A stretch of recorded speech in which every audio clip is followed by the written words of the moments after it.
రైతు సోదరులందరికీ ఈరోజు గత గంట నుంచి మీతో కూర్చుంటే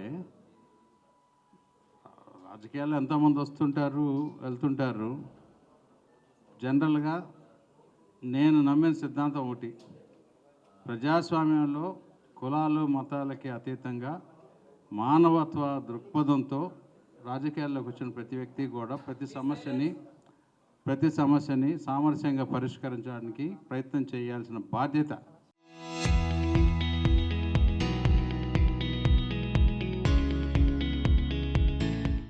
నేనేదో సహాయం చేశాను ఎప్పుడు అనుకోలే.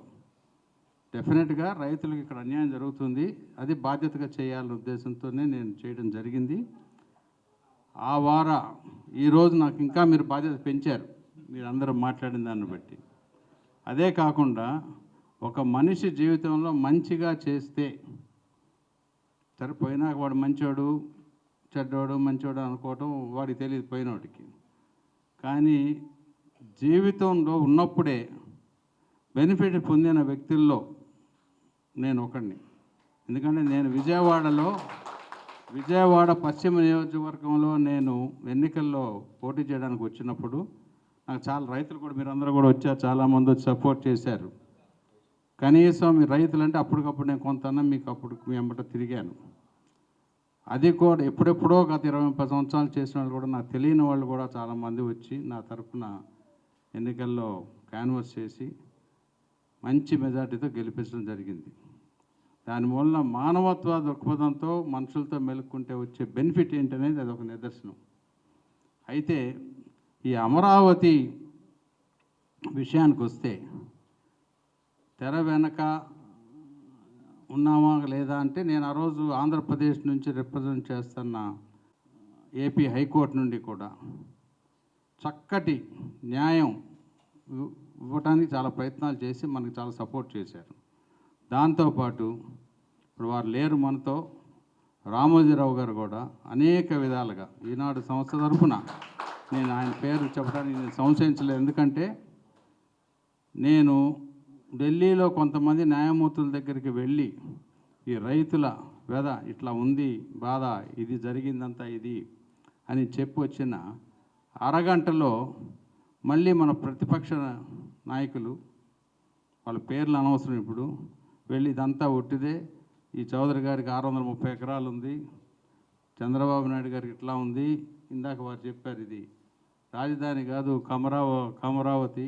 కొంతమంది ఎంపీలు కూడా అడిగేవారు, హేళన చేశారు హౌస్లోకి వెళ్తే, your fighting for your own caste అని. అది కాదు నాయన, నిజం అని చెప్పడానికి ఈ విధంగా ఉంది అని అంటే, ఆ రోజు ఈనాడు సంస్థ డెఫినెట్గా ముందుకు వచ్చి అనేక పుస్తకాలు, అది కూడా లక్షలు కోట్లు అయి ఉంటాయి, అంతవరకు కూడా మనం ఖర్చు పెట్టి ఆ పుస్తకాలన్నీ ప్రింట్ చేయించి ఢిల్లీలో ఉన్న పార్లమెంట్ మెంబర్స్ అందరికీ, సుప్రీంకోర్టు ఢిల్లీ హైకోర్టులో ఉన్న జడ్జిలందరికీ కూడా వాటి ఇచ్చి హిందీలో కూడా, హిందీ ఇంగ్లీష్ తెలుగు 3 లాంగ్వేజ్లో ప్రింట్ చేయించి కూడా ఇవ్వడం జరిగింది.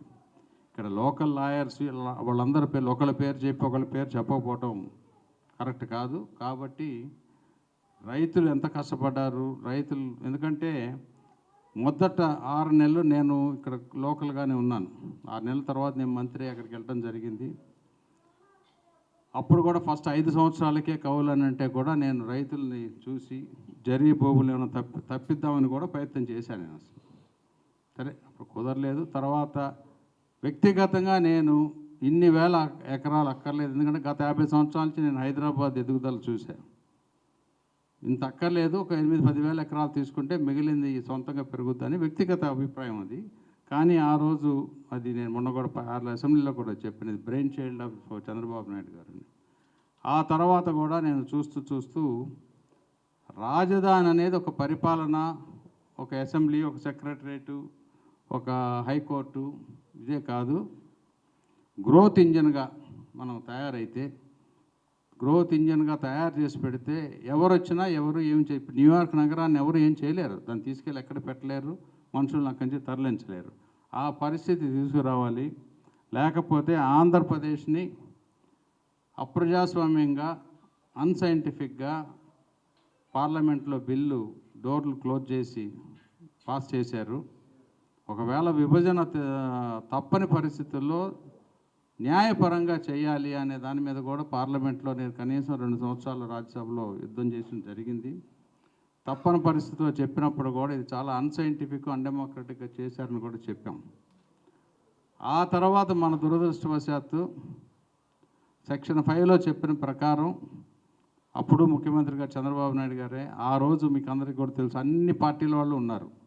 ఆ రోజు కౌన్సిల్లో, శాసన మండలిలో మనకి కాంగ్రెస్, లెఫ్ట్ పార్టీలు కూడా ఉన్నాయి. బీజేపీ ఉంది, జగన్మోహన్ రెడ్డి గారి పార్టీ ఉంది, టీడీపీ ఉంది, జనసేన వారు బయట నుంచి మనకు సపోర్ట్ ఉండింది. ఆ రోజున యునానమస్గా ఎలక్ట్ చేసి రిజల్యూషన్ పాస్ చేసి పంపించినాక ఆ తర్వాత మన మధ్యలో ఈరోజు లేరు. అరుణ్ జైట్లీ గారు కూడా చాలా సహాయం చేశారు యాజ్ ఎ ఫైనాన్స్ మినిస్టర్గా. యాజ్ ఏ హోమ్ మినిస్టర్గా అప్పటి హోమ్ మినిస్టర్ రాజ్నాథ్ సింగ్ గారు చాలా సహాయం చేశారు చకచక చేయటానికి అన్నిటికీ.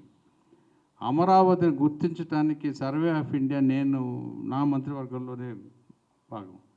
అమరావతిని చకచక భారతదేశ మ్యాప్లో పాతయన్నీ డిస్కార్డ్ చేసి కొత్త మ్యాప్లు ప్రింట్ చేసి ఇప్పుడు మీరు చూస్తే సర్వే ఆఫ్ ఇండియాలో మ్యాప్లు కొంటే అమరావతి ఆంధ్రప్రదేశ్ రాజధాని కిందే ఉంది. ఆ తర్వాత కేంద్ర ప్రభుత్వంలో ఉన్న ఆఫీసులు అన్నీ కూడా ఇక్కడికి జోనల్ ఆఫీసులు పెట్టాలని, స్టేట్ హెడ్ క్వార్టర్స్ పెట్టాలని, రిజర్వ్ బ్యాంక్ ఆఫ్ ఇండియాని కూడా తేవడం జరిగింది. ల్యాండ్లు కొన్నాం. అదంతా చేయడానికి కూడా అనేక మంది సహాయపడ్డారు. ఇవన్నీ కాకుండా మీకు గుర్తుంటే క్యాపిటల్ గెయిన్ ట్యాక్స్, రైతులు నష్టపోతారు అని అంటే బడ్జెట్ స్పీచ్లో జస్ట్ ఒక 24 గంటల ముందు నేను తీసుకొని వెళ్ళి పెడితే మహానుభావుడు అరుణ్ జైట్లీ గారు వెంటనే దాన్ని ఇన్సర్ట్ చేసేసారు. దాంతోపాటు న్యాయమూర్తులకు అందరికీ వెళ్ళి వాళ్ళు ఏం చెప్పేవారు, లేదు ఆయనకి ఏదో 600 ఎకరాలు ఉంది అని. అందుకే నాకు ఇది జరిగిన రోజున కూడా నేను చెప్పాను, నాకు భగవంతుడు ఇచ్చినవి చాలా ఎకరాలు ఉన్నాయి, అనేక చోట్ల ఉన్నాయి, అక్కడే అక్కర్లేదు. భగవంతుడు తెలివితేటలు ఇచ్చాడు, తప్పుడు పనులు చేయక్కర్లేదు, చేయకుండానే నేను చేయగలను. వ్యాపారం చేయదలుచుకుంటే రాజకీయం చేసిన చోట వ్యాపారం చేయాల్సిన అవసరం లేదనే సిద్ధాంతాన్ని నమ్మిన వ్యక్తిని నేను. అది కాదు అని ఆ పుస్తకాలన్నీ ప్రింట్ చేయించి అది కాదు అని చెప్పి నమ్మించి, ఈరోజు మన గవర్నర్ గారు కూడా అప్పట్లో మనకు సహాయపడిన వ్యక్తుల్లో ఒక వ్యక్తి. అంటే న్యాయం చేశారు, న్యాయం నమ్మారు. తర్వాత మన పూర్వ ప్రధాన న్యాయమూర్తి గారు, ఆయన పేరు చెప్పడం సబబో కాదా నాకు తెలియదు, కానీ డెఫినెట్గా నూతలపాటి వెంకటరమణ గారు సలహాలు సంప్రదింపులు మాత్రం డెఫినెట్గా కంటిన్యూస్గా పొద్దున, మధ్యాహ్నం, సాయంత్రం చెప్పేవారు. ఆ ఢిల్లీ చలిలో కూడా దీని మీద చాలా ఆదుర్త పడిన వ్యక్తుల్లో ఆయన ఒకళ్ళు, నేను కళ్ళారా చూసిన వ్యక్తుల్లో. అట్లా అనేక మంది సహాయపడ్డారు.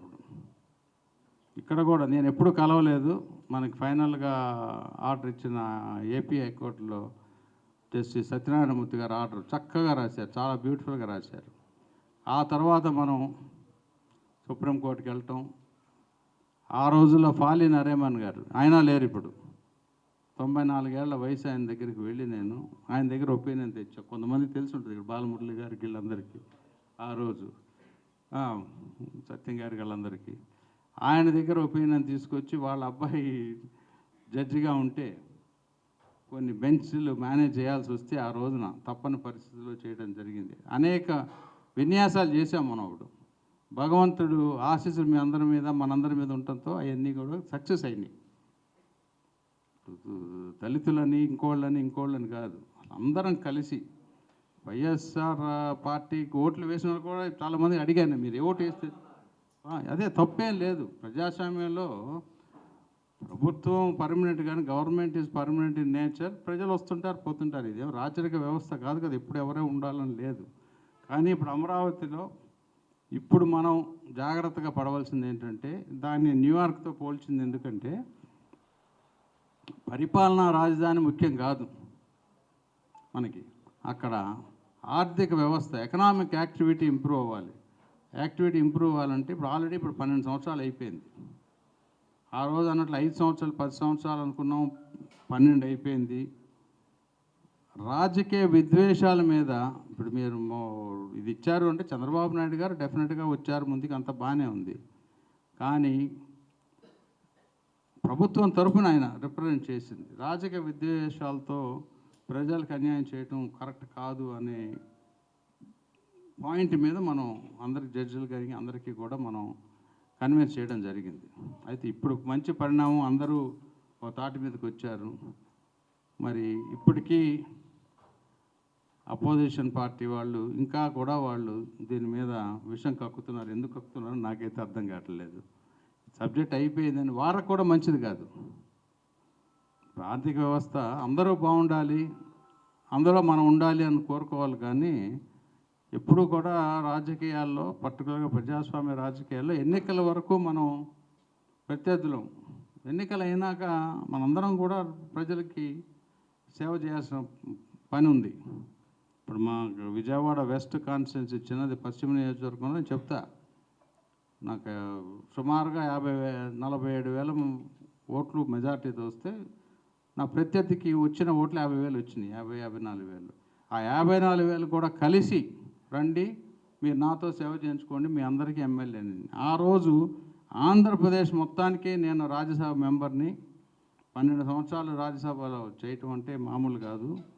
అరుదుగా వస్తుంది చాలామందికి అవకాశం. నాకు వచ్చిన అవకాశాన్ని సద్వినియోగపరచాలి అని చెప్పి అమరావతిని కూడా ఆ దృష్టిలో తీసుకొని వెళ్ళి అప్పుడు ప్రైమ్ మినిస్టర్ గారి దగ్గరికి కానీ అందరి దగ్గరికి వెళ్ళి అన్ని రిప్రజెంటేషన్స్ చేసాం.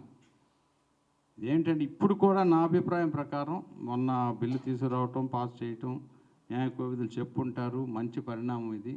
ఇంకోసారి ముద్ర పడింది దీనికి. ఇప్పుడైనా సరే నేను ఆ రోజు మీరు కనుక ఫాలో అయ్యి ఉంటే నేను అసెంబ్లీలో చెప్పింది ఏంటంటే, ఒకటి అప్రజాస్వామ్యంగా అంతకుముందున్న 5 సంవత్సరాలు రైతులందరికీ ఆ డబ్బు నెంబర్ చెప్పడం కరెక్ట్ కాదు, కానీ మీ అందరి డబ్బు కూడా తలా 5,000 కానీ 10,000 కానీ అందరూ చందాలు వేసుకుని చేశారు. దాంతోపాటు నేను సొంతంగా ఇచ్చింది కాకుండా ఇంకా కొంతమంది ప్రజలు రాష్ట్రంలో ఇచ్చారు. వీళ్ళందరికంటే కూడా ఎక్కడో అమెరికాలోను వేరే దేశాల్లో ఉన్న ఎన్ఆర్ఐలు కూడా కొంత కాంట్రిబ్యూట్ చేసి ఇచ్చారు. పేరు పేరున వాళ్ళందరికీ కూడా మనం ధన్యవాదాలు చెప్పాల్సిన అవసరం ఉంది. ఆ డబ్బుని సద్వినియోగపరచుకొని అనేక విధాలుగా వ్యూహం ముఖ్యం, వ్యూహం ప్రకారం చేయాలి అనేది కూడా నాకు ప్రత్యేకంగా రామోజీరావు గారు చెప్పారు. అది కాబట్టి ఇప్పుడు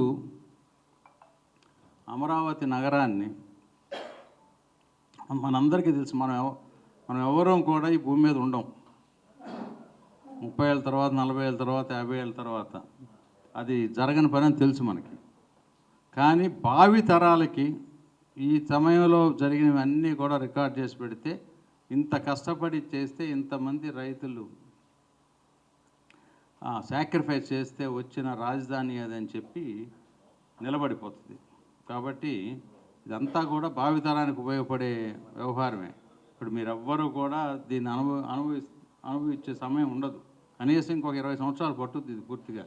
నా కళ్ళ ముందు 50 సంవత్సరాల నుంచి నేను హైదరాబాద్ ఎలా పెరిగిందో చూసా.